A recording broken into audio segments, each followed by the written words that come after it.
All right, and we welcome you to the Locked On Washington Football Team podcast, along with David Harrison. I'm Chris Russell. Nice to have you aboard with us. Hope you guys had a good Memorial Day weekend. We have the pleasure to be joined right now by longtime and former NFL General Manager Randy Mueller, who's kind enough to join us. You can check him out on his own personal site, which is, as we pull it up here, Mueller Football Advising. And of course, that's MuellerFootball.com. And Randy, thank you so much for joining us and giving us your insight. Really appreciate it. How are you? My pleasure. I'm doing great. Good to be with you guys, and always good to talk some football, even as we approach summer. So absolutely, always time for football. So one of the original reasons that we had you on, or wanted to have you on, is I saw that you wrote a post about a week ago or so about the Washington football team's direction and decision to let go of Morgan Moses and Jaron Christian. And I should point out, for those that haven't read it, again, people can read it, and we'll put up a link for it, obviously, in the episode, is that you praised Ron Rivera for the direction that they were going in, but you also kind of, I guess, criticized, for lack of a better term, the decision and the timing. For those that haven't read it, Randy, can you kind of take us behind some of your thought process? Because I know it goes back to your days in Seattle with the Seahawks organization. Sure, no doubt about it. And you're right. I love what Ron has done there. I think that the changes he's made there, the cultural evolution, so to speak, of where the Redskins have been the last 15 years and where they are now is, obviously light years headed in the positive direction. So I think it's great what he's done. I just found that this move was a little peculiar for me, because I've always been one that I want to hang on to as many good players as I can for as long as I can. And that's the simplistic part about it. Yeah, I was brought into the league and raised by a couple offensive line guys. A Hall of Famer and Mike McCormick was our GM, and Chuck Knox was our head coach in Seattle as an old offensive line coach. And I remember them always beating into my head, hey, we're not going to trade any offensive linemen. Do not trade. Do not get rid of offensive linemen. We're going to need them at some point. That's why this one was an interesting move for me. And then when you couple it with the timing, I'm sure there's something I don't know, but I had trouble connecting the dots to make sense of this.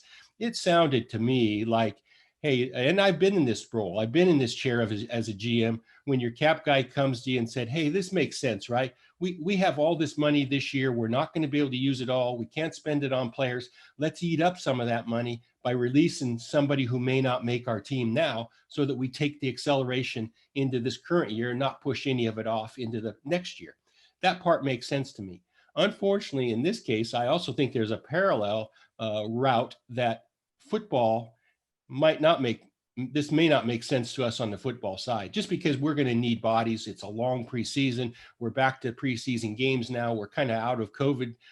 So we don't have all of the safety nets that we've had in the past as well. So I thought by doing this, by freeing up maybe some cap money or pushing cap money into last year, they end up releasing, as you guys know, the two starting tackles that they began the season with last year.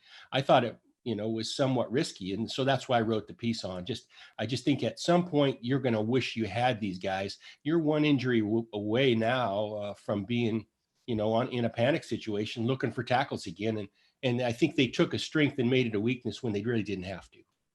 Yeah, and Randy, something that you mentioned was kind of the play of the two players and how you didn't really think it kind of warranted necessarily moving on from them the way that they did. I kind of looked, when we talked about it last week after the moves were made, I kind of looked at it and said, if with Jaron Christian specifically, if this coaching staff, if this personnel office doesn't feel like he's part of their future plans for, whether it be work ethic or a football IQ standpoint or whatever it is that, like you said, we don't know on the outside here specifically, that maybe it was the right move to make. And then with Morgan Moses, I kind of look at it more.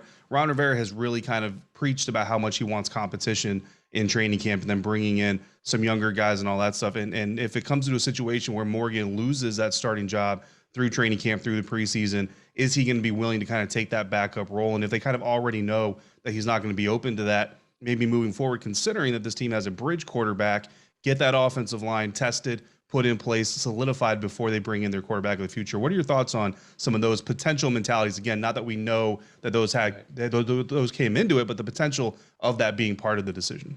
Yeah, I think you're probably right. Some of that does enter in. I know they drafted a tackle very high this year. I thought in Christian's case, you're talking about a minimum salary guy who's so money really wasn't an issue, and a guy who's had starting experience in the past. I look at him as more of a backup, a depth guy that you might be able to find a starting right tackle at some point. I mean, and he played left tackle last year. So I don't think there's a giant difference between those two spots. With regard to Moses, I'm all for competition as well, as I'm sure Ron is too. But my point was you need to kind of project where you might be. And maybe it's just my personality, but I'm always projecting worst case scenario, right? What if we have a tackle go down? What if Cosme, the tackle from Texas, isn't what we thought he was initially? He takes time to develop. I'm looking to cover myself in the long haul by having a few extra bodies around and let him fight it out. And if it is, like you say, where Moses gets beat out at the end, you can always move him later. I'm not against moving him at the right time, but you can do that when another team maybe has an injury in training camp and is looking for value somewhere. You might be able to actually get something for him. So I just think it's a little bit of a substance issue. I understand that at the end of the day, they want to free up some room for maybe Cosby to get reps or something like that. But for me, I would rather have the competition and hang on to him as long as I can and never move an offensive lineman unless I just vitally have to. Randy, it's so interesting that we have you on and the timing, because as we record this, Moses, I guess, visited the Jets last week. He's going to visit the Chicago Bears and maybe do like a reverse kind of replacement thing with Charles Leno. We'll touch more on that in a second, but I wanted to ask you from a GM's perspective, and specifically with Christian, but then I guess evolving it, how a GM and a personnel evaluator does this part of an evaluation, which is that guy was not only inconsistent, and he admitted to me a year and a half ago that he didn't work very hard. He didn't take his craft very seriously. So I thought that was a pretty big knock on him, but more, he was always hurt too. He had this mysterious knee injury in his rookie year. It lasted all the offseason, so much so that they had to go and get Donald Penn to replace Trent Williams. Christian really didn't play much in 2019, which was a disaster. Then he gets the starting job here, and then he's out again after 6 weeks, and he was a little inconsistent. Although I agree with you, I think he played better than most people did. So I guess the big picture question is, when you're evaluating talent, evaluating a situation like this, how does a GM, how does a personnel evaluator take in a constant injury concern?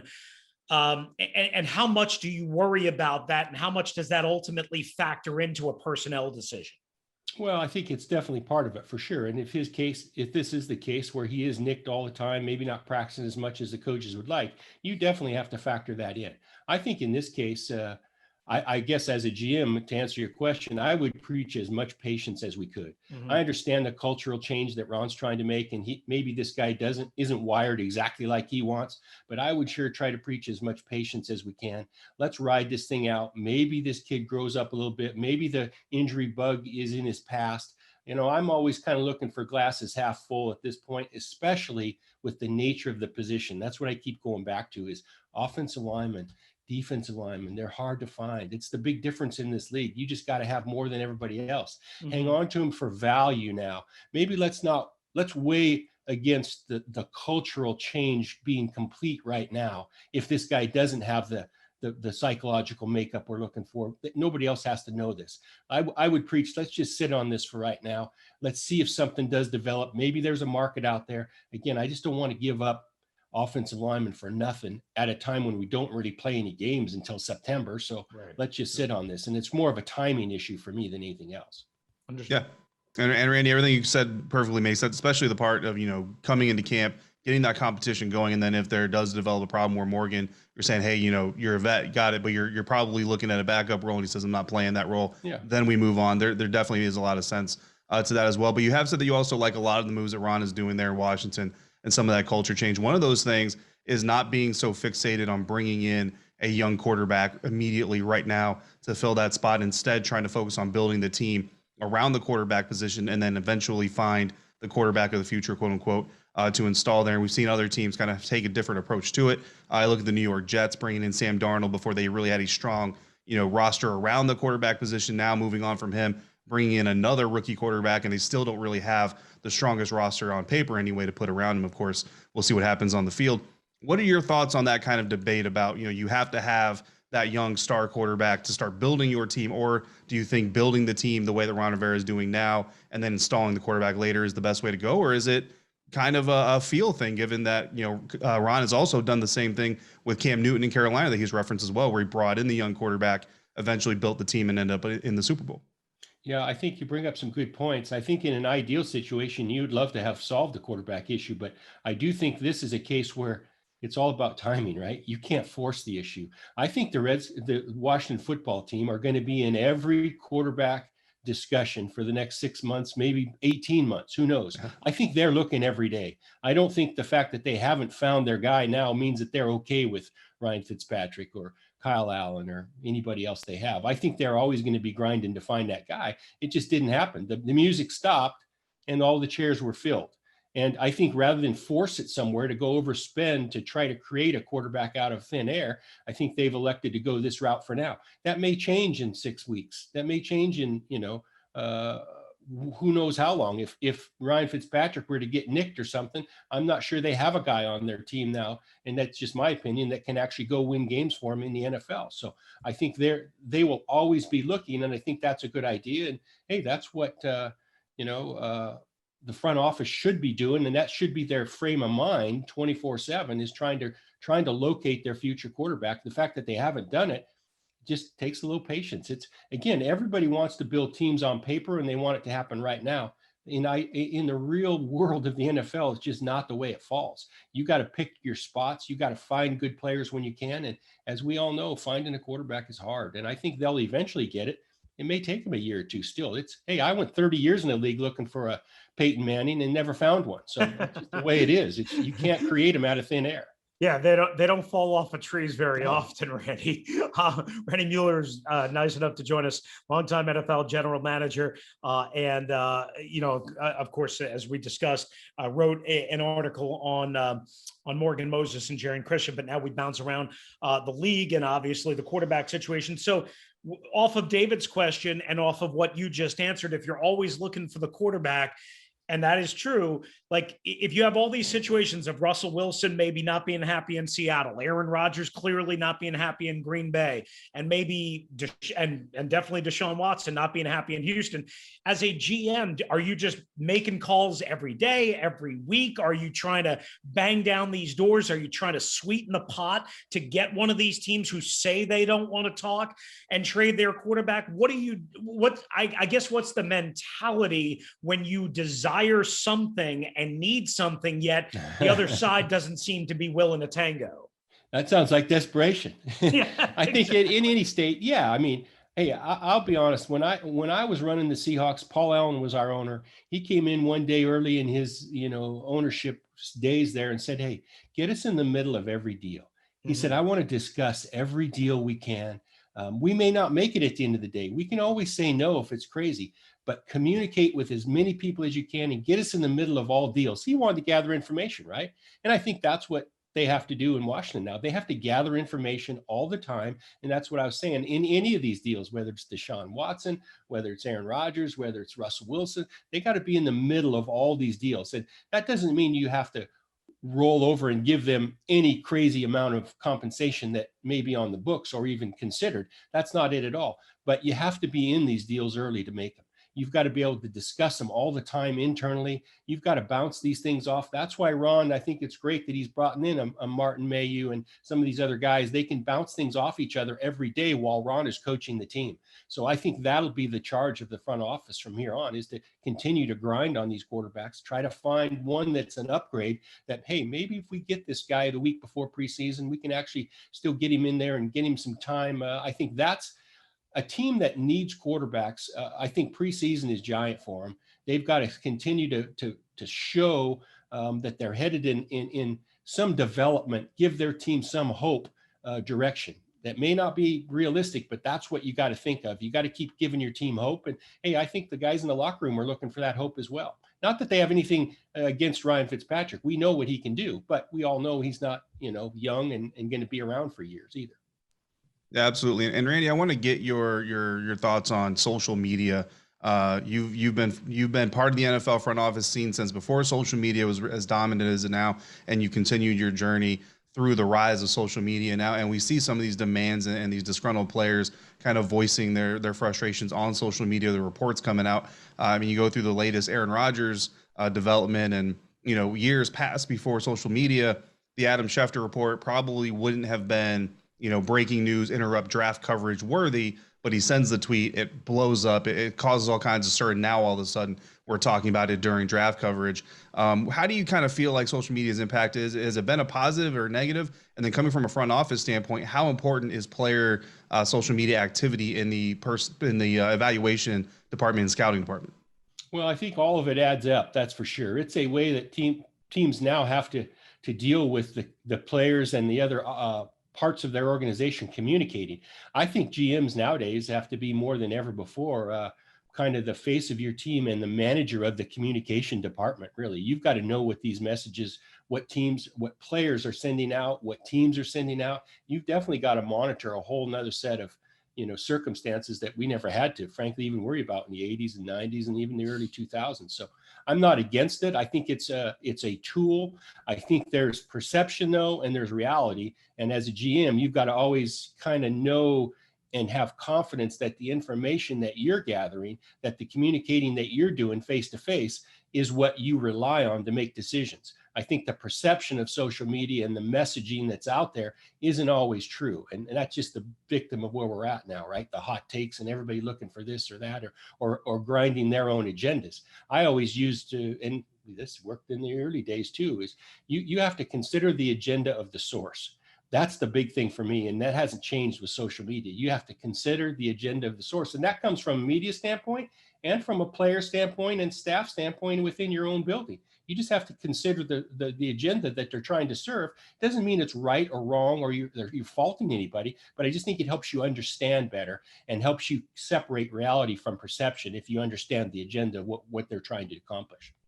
Randy Mueller with us, longtime NFL GM. It's Mueller Football Advising. You can check it out. MuellerFootball.com does a tremendous job covering the league and all sorts of different services that you can get a hold of.